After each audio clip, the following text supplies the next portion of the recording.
currently parked on the side of the road. I'm going to go up to that white car and do a reverse park. So before I depart, I'll do my 360 checks around the vehicle, mirror checks, indicate for a minimum of 5 seconds, check the right mirror, check the right shoulder, depart the curb. I'll go up and pull up next to the white vehicle. I'll be just within 1 meter in parallel, and the first thing I'll do is line up my passenger side wing mirror with the front of the white car's bonnet. We come up towards the white car, indicate to the left, pull up next to the vehicle, lining up the wing side mirror with the front of the car. Stop the vehicle, keep scanning and monitoring, go to reverse gear. I have the left indicator on. In Queensland, you do not have to have the left indicator on when reversing because the white reversing lights come on. However, I'm going to leave the left indicator on because if someone comes up from the road behind, they will see me as well as the white reversing lights. I'm still scanning around the vehicle. It's clear to proceed. I've checked my right shoulder. I don't have anyone coming out of the driveway just over to the other side of me. I look back over my left shoulder. I put my chin to my left shoulder and I'm going to reverse straight back so I keep the wheel straight. And my next reference point is lining up the white car's back brake light halfway along my passenger side window.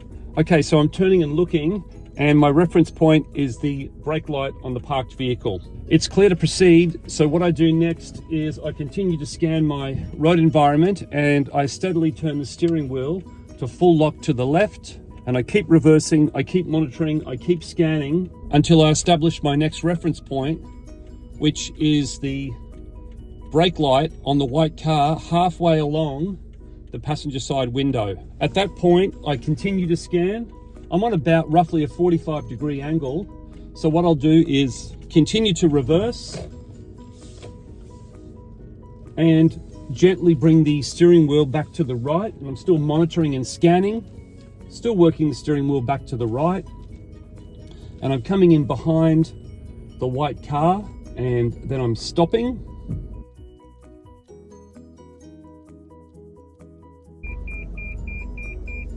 Okay, you can hear the sensor going off only because I'm close to the curb, but I go back to drive and straighten the vehicle up and then pull up to a stop. I'm within 1 to 2 meters of the vehicle in front. The maximum I can reverse back on that first movement is 3 meters, so that's why I moved it forward. And when I check my left mirror, I've got to be within 45 centimeters of the curb, which I am. Also, when you do the reversing exercise, if any vehicles come up the road from behind, you need to stop and give way.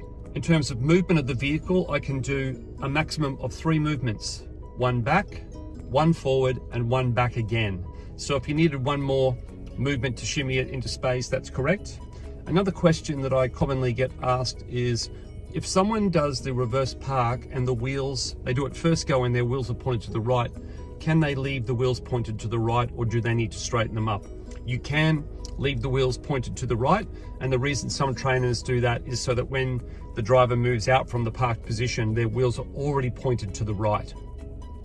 Make sure when you finish the maneuver that when you leave, you've got enough space in front of you. Also, make sure that you use the correct curb departure routine.